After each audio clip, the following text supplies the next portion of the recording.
Ada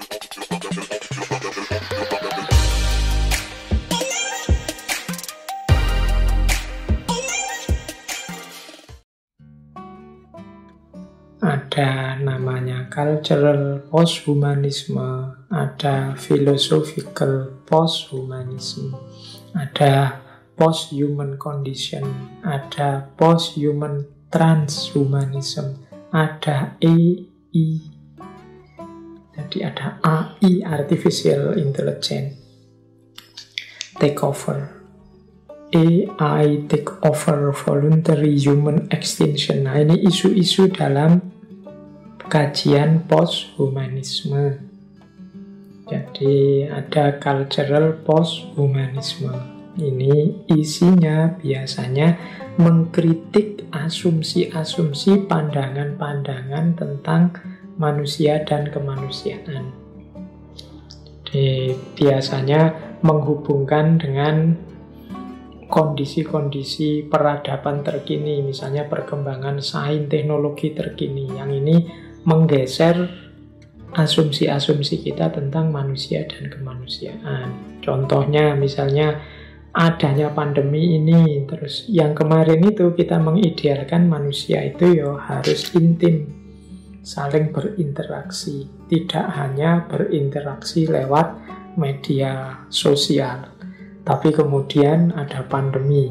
Nah, mau tidak mau kita berinteraksinya lewat media sosial, lewat internet, jarak jauh. Nah, ini kan ada kondisi yang geser. Kemarin kalau ada orang di rumah saja tidak mau bersosialisasi, kita anggap dia tidak manusiawi. Manusia itu makhluk sosial. Tapi hari ini orang bisa mengambil pembenaran, ya situasinya pandemi. Di luar banyak virus. Malah justru orang disuruh mengambil jarak. Kalau dulu mengambil jarak itu kan dianggap menjauh dari masyarakat. Kadang-kadang konotasinya malah seringkali negatif. Nah, ini contoh. Ada pandangan tentang manusia dan kemanusiaan yang berubah. Yang tidak selamanya persis seperti dulu. Ini cultural posthumanism. Manusia tidak bisa lagi merasa dirinya besar menguasai alam. Wong yo melawan virus kecil yang tidak kelihatan namanya corona saja seluruh dunia pontang-panting. Di mana posisi superiornya manusia? Nah, ini konsep-konsep manusia yang geser berubah. Namanya cultural posthumanism. Nanti ada philosophical posthumanism. Kalau ini lanjutannya cultural posthumanism. Kalau tadi konsep-konsep budaya kulturalnya, kalau ini implikasi etiknya. Jadi philosophical posthumanism itu ya kemudian mengevaluasi implikasi etisnya. Kita ini, perilaku kita terhadap sesama harusnya seperti apa, berhadapan dengan alam semesta harusnya seperti apa, ideal relasi dengan semuanya harusnya seperti apa. Itu philosophical posthumanism. Manusia yang penuh trik, penuh kepentingan, penuh apalagi karakter-karakter merusak hari ini ya. Kemudian kita cara memahami dan cara berelasi dengan semua itu seperti apa, secara etik, secara estetik. Nah, ini kajiannya namanya philosophical posthumanism. Kalau ada istilah post-human condition, ini selanjutnya itu berarti kondisi pasca humanisme. Ya, gambarannya seperti tadi. Ketika konsep-konsep tentang manusia direvisi semuanya karena kondisi yang berubah.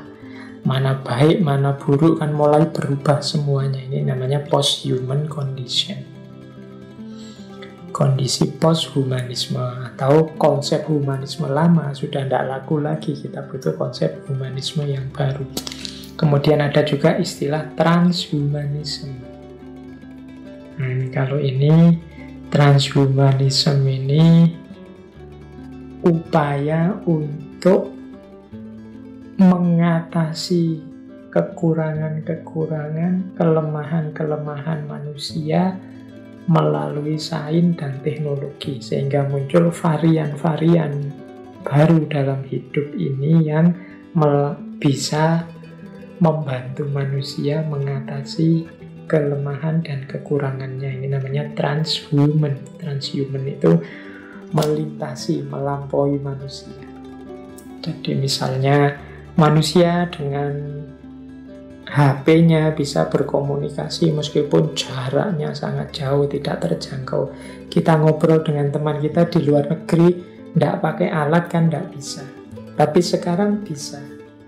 Mengapa? Ada teknologi transhuman. Jadi teknologi yang mampu mengeliminasi, mampu mengatasi kekurangan dan kelemahannya manusia. Jadi ini sifatnya membantu manusia. Jadi manusia dengan kelemahannya sekarang punya sains dan teknologi yang bisa mengatasi itu. Nah, situasi semacam itu, teknologi-teknologinya dan kondisi sosialnya namanya transhumanism. Ada juga istilah tadi ya, AI takeover, artificial intelligence. Intelijen buatan. Dulu kita memahaminya yang punya intelijensi itu ya hanya manusia. Tapi sekarang banyak mesin, banyak perangkat kita yang pinter ngalah-ngalahi manusia.